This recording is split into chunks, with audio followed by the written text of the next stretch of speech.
Benvenuti a Montorso, nel Vicentino, Valle del Chiampo. Quello che vedete qui alle mie spalle è un campo, sì, ma non è un campo normale, non nascono degli ortaggi, o meglio, ci sono anche degli ortaggi, ma non è proprio così.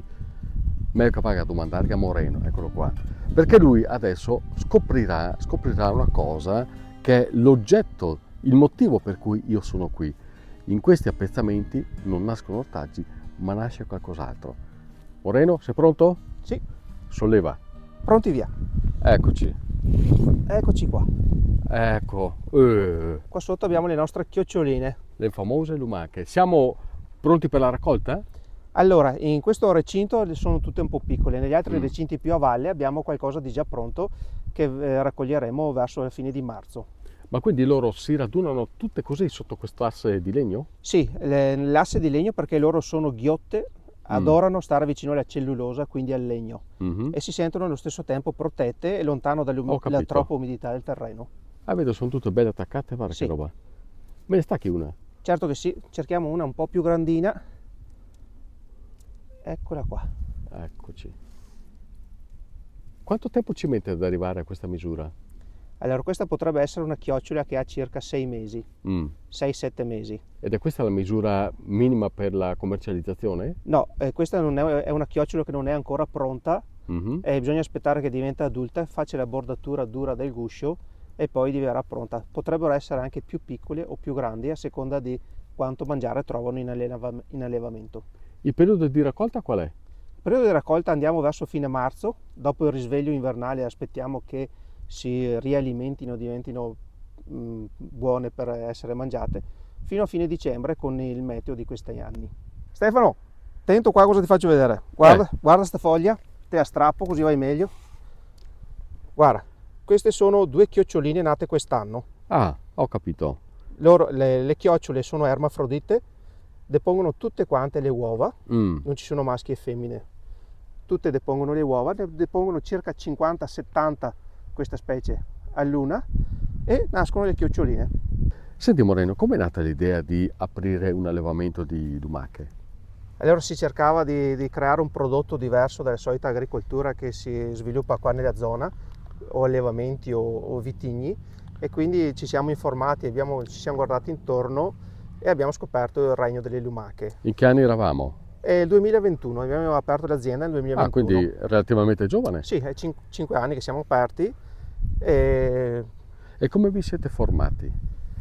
noi siamo associati all'Istituto Nazionale di Elicicoltura che ha sede a Cuneo, Carasco, e abbiamo fatto un corso da loro, abbiamo raccolto informazioni, ci hanno fornito tutto quanto ne era necessario e abbiamo aperto l'allevamento. Quindi c'è una filiera che è controllata? Sì, noi facciamo parte di una filiera controllata, abbiamo un disciplinare con cui dobbiamo alimentare ed allevare le nostre chiocciole e rispettando quel disciplinare siamo certificati nella filiera. Ti faccio vedere che qua dentro abbiamo un piccolo esempio di raccolta.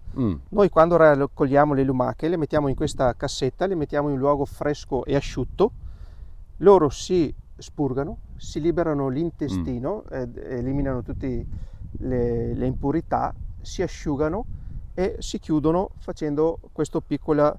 Si opercolano? Non si opercolano proprio come quelle di bosco, ma fanno questa chiusura. Qui ci sono i nostri prodotti, abbiamo sia la linea food, che è praticamente le chiocciole trasformate, partiamo dalla polpa di chiocciola al naturale, è praticamente la chiocciola pulita e precotta ed è pronta per essere cucinata con la propria ricetta. E poi, mentre qui abbiamo i sughi pronti, che basta riscaldarli in padella e sono pronti per condire la pasta oppure mangiare con la polenta. Abbiamo diverse tipologie di prodotti, sempre comunque con la carne di chiocciola, dal classico ragù a altri con l'aggiunta di peperoni, funghi oppure chiocciole trifolate, che è praticamente la chiocciola con olio e prezzemolo, giusta per la polenta come da nostra tradizione.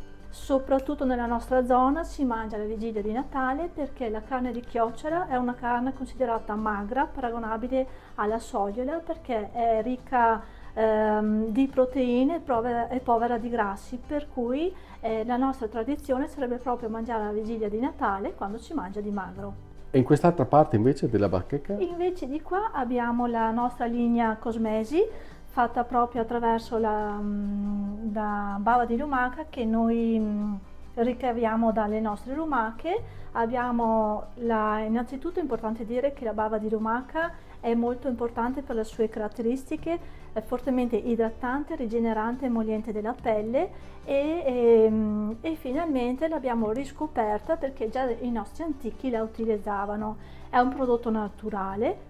Tutti questi prodotti sono prodotti certificati Cosmos, che è l'ente certificatore di prodotti naturali, perciò abbiamo una qualità garantita.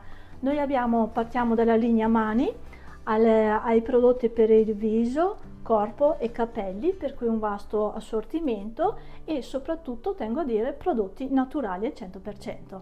Se anche voi, come Michela Moreno, volete scoprire le potenzialità delle lumache, sia come alimento che come elemento cosmetico, allora vi aspetto alla Fiera di Lonigo dal 20 al 23 marzo. Però adesso Michela, volevo dirti, non siamo mica a Natale, ma si può mangiare lo stesso, vero? La lumaca si può mangiare in tutto il tempo dell'anno perché è buonissima e è una carne magra, per cui non fa male. Non fa male, benissimo, avete visto? Sono arrivato al posto giusto e anche Esatto. con se mangia.